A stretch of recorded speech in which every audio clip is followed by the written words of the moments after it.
agora aqui no Comunicação Católica nós vamos falar sobre um dos mandamentos, que é guardar domingo e festas de guarda. Quem participa é o Padre José Pereira, da Paróquia Menino Jesus, em Diadema. Muito obrigada pela presença, Padre. Agora, explica pra gente o que seria esse mandamento. Esse é o terceiro mandamento da lei de Deus, né? Nós não podemos nos esquecer que mandamento significa são normas que você deve seguir. E com esse terceiro mandamento a gente fecha a primeira parte dos mandamentos, que é justamente sobre a santidade no céu. Certo. E quando se fala em guardar domingos e dias santos de guarda, se fala justamente tendo em vista toda a realidade de um povo que viveu numa escravidão, né? E com essa escravidão, então, ele perde a vida. E não tem domingo, não tem dia nenhum, simplesmente trabalha, e de repente, lá no Antigo Testamento, no Êxodo 20, a gente vê justamente essa realidade, Deus colocando esse mandamento para quê? Para que se termine esse tempo da escravidão.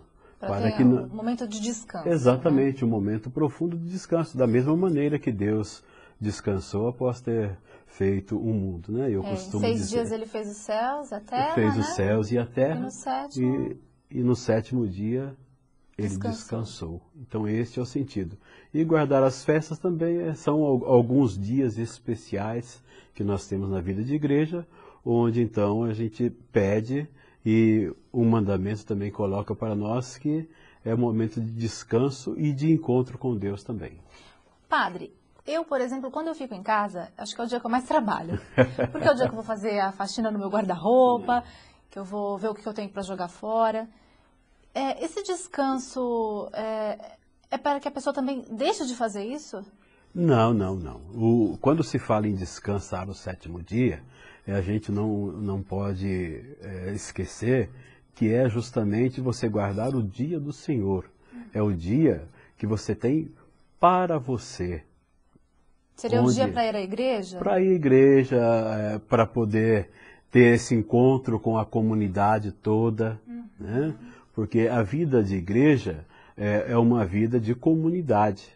Então, é por isso que muita gente, mas eu tenho Deus, eu não vou na igreja, mas eu rezo em casa. Certo. E eu sempre costumo dizer, ótimo, maravilha, mas você trabalha num lugar, mas não aparece lá para trabalhar para você que acontece. Né? Tem razão. Então, tudo tem o seu valor.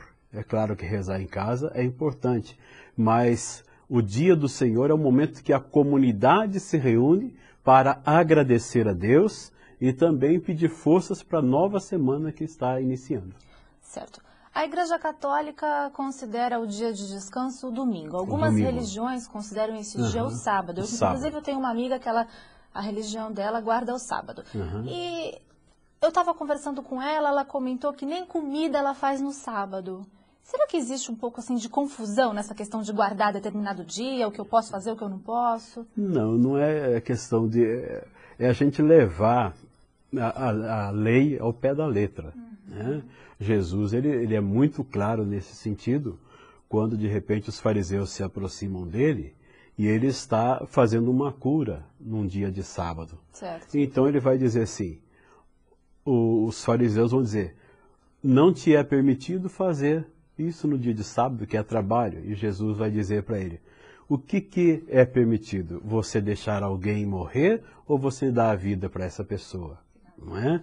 E para que vocês não se esqueçam, o Senhor também é o dono do sábado.